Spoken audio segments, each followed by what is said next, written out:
Assalamualaikum warahmatullahi wabarakatuh. Baiklah di sini perkenalkan nama saya Riza Umami Aiman dengan NPM 223510374. Kali ini saya akan mempresentasikan hasil tugas saya di pertemuan ke-14 dalam mata kuliah Dasar Pemrograman Mobile. Sebelumnya dalam pembahasan kali ini biar saya dulu menjelaskan tentang apa itu React. React itu merupakan library JavaScript yang sangat populer untuk membangun antarmuka pengguna yang dinamis dan interaktif. Salah satu fitur utama dari React Native kemampuannya itu untuk mengolah state atau efek samping dari dalam komponen. Pada awalnya pengolahan dalam state ini nanti ada siklus hidup komponen di React yang mengandalkan kelas. Namun sejak diperkenalkannya React Hooks, itu pengolahan data tersebut menjadi lebih sederhana dan fungsional. Untuk React Hooks itu sendiri adalah fungsi-fungsi yang memungkinkan pengembang untuk menggunakan state atau fitur React lainnya tanpa harus menulis kelasnya dulu. Nanti dalam hooks ini pengembang dapat menulis kode yang lebih bersih, lebih mudah dipahami dan lebih efisien. Untuk video yang telah saya tonton sebelumnya itu akan membahas tentang berbagai jenis React Hooks seperti use state, use effect, use konteks dan lainnya. Nanti akan saya jelaskan di slide berikutnya. Yang pertama itu ada use stats. Use stats itu sendiri adalah hooks dasar untuk mengelola state dalam komponen React. Untuk hook ini memungkinkan misalnya kita untuk membuat variabel state lokal yang nilainya dapat berubah sesuai dengan kebutuhan aplikasi. Nanti ketika nilai state-nya diperbaharui, React dapat secara otomatis itu merender ulang komponen dan mencerminkan perubahan tersebut. Untuk fungsi utama dari useState ini itu adalah mengelola data dan yang berubah atau dinamis dalam suatu komponen tersebut. Yang kedua, itu untuk menyediakan fungsi untuk memperbaharui nilai state dengan cara yang lebih aman. Eh, Pertanyaannya sekarang kapan sih useTest itu digunakan? UseTest itu digunakan untuk menangani perubahan nilai seperti input pengguna, menghitung, dan data dinamis lainnya di dalam aplikasi. Berikutnya adalah use effect. Use effect itu sendiri digunakan untuk menangani efek samping dalam komponen. Nanti efek samping mencakup pengambilan data atau dari API-nya itu nanti em, atau manipulasi DOM atau pengaturan interval. Hooks ini memberikan cara terstruktur untuk mengelola kode yang harus dihilangkan di luar proses rendering utama. Fitur utama dari use effect itu yang pertama memberi pembersihan atau clean up otomatis untuk setiap efek seperti event listener atau time.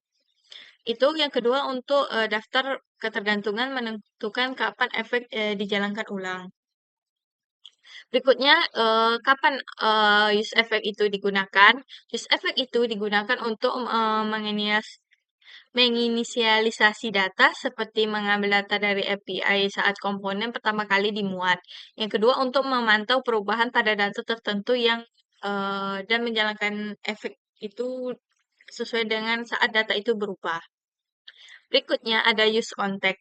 Use contact itu sendiri memungkinkan misalnya kita untuk berbagi data antar komponen tanpa perlu meneruskannya melalui properti secara berulang.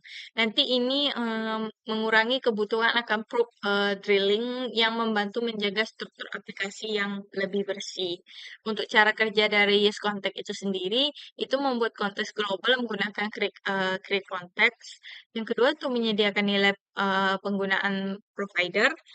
Yang ketiga itu mengakses data dengan use contact dari komponen yang memerlukannya. Dan kapan dari use contact ini digunakan itu untuk ketika dia berbagi data global dengan tema aplikasi, bahasa atau status autentikasi. Nanti ketika data harus diakses oleh banyak komponen di berbagai tingkat hierarki. Berikutnya adalah use producer. Untuk use maaf. use reducer. Use reducer itu sendiri adalah alternatif saat use test yang dirancang untuk logika state yang lebih kompleks. Nanti hooks ini memanfaatkan pola reducer untuk memisahkan logika pengolahan state dari komponennya. Untuk fungsi utama dari use reducer ini itu mengelola state dengan banyak aksi dan logika yang saling terkait. Yang kedua itu mempermudah pengolahan state yang kompleks dengan pola yang lebih terstruktur. Dan kapan use reducer ini digunakan? Saat ada banyak aksi yang memengaruhi state yang sama. Yang kedua itu ketika logika pengolahan state terlalu rumit atau untuk ditangani oleh use state. Berikutnya eh, ada useref. Untuk useref itu sendiri digunakan untuk membuat referensi ke elemen DOM atau menyimpan nilai yang tidak memengaruhi proses render ulang. Hooks ini sering digunakan untuk manipulasi DOM langsung dan atau menyimpan datanya yang harus tetap antara render. Kapan useref ini digunakan? Dia digunakan untuk mengakses elemen DOM seperti fokus input atau memutar video. Yang kedua, itu untuk menyimpan nilai tetap seperti perhitungan data sebelumnya atau tanpa memicu render ulang.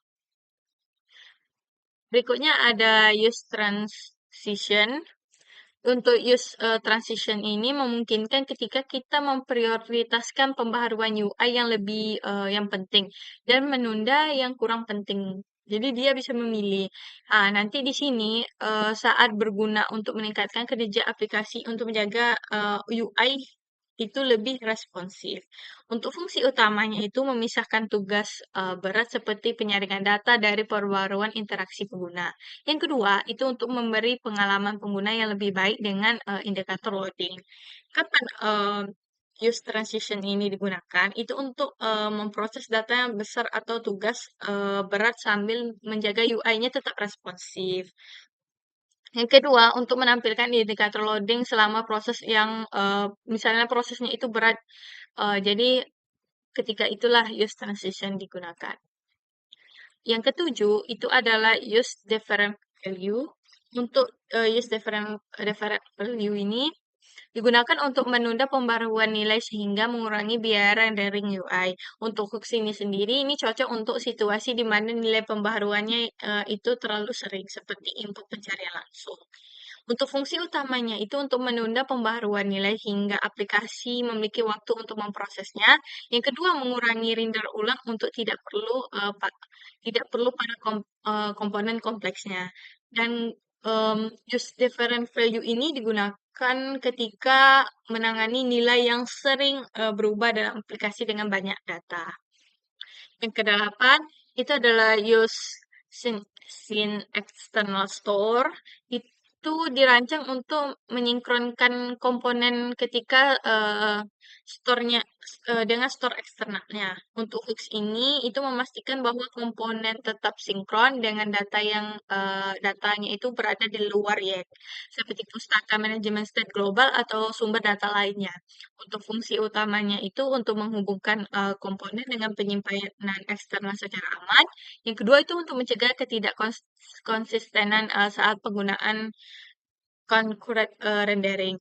Dan untuk using external store ini digunakan ketika mengintegrasikan aplikasi React dengan pustaka seperti Redux atau penyimpanan data custom. Yang kedua untuk mensinkronkan data dari sumber eksternal secara real time. Untuk kesimpulan dari materi yang telah saya jelaskan, seperti yang sudah dijelaskan pada video YouTube yang telah saya tonton tadi, React Hooks itu memberi cara yang lebih efisien dan fleksibel dalam pengolahan state, efek samping, dan interaksi pada aplikasi React. Dengan menggantikan penggunaan kelasnya itu, Hooks dapat menyederhanakan pengolahan logika komponen, membuat nanti komponen jadi lebih mudah dipahami serta dipelihara. setiap hoax-nya itu seperti yang telah saya jelaskan sebelumnya seperti use state, use effect, use content dan lainnya itu memiliki fungsi spesifik yang sesuai dengan kebutuhan aplikasi masing-masing. Nanti memungkinkan juga pengembang misalnya ingin memiliki solusi ini menjadi solusi yang terbaik untuk dihadapi di setiap masalahnya. Setiap ketika memahami dan menguasai hoax itu sangat penting menurut saya karena bisa membangun aplikasi React yang dinamis dan responsif dan serta menyelesaikan semua masalah yang ada ketika menjalankan React. Baiklah, sekian dari hasil presentasi saya. Lebih kurang saya mohon maaf. Assalamualaikum warahmatullahi wabarakatuh.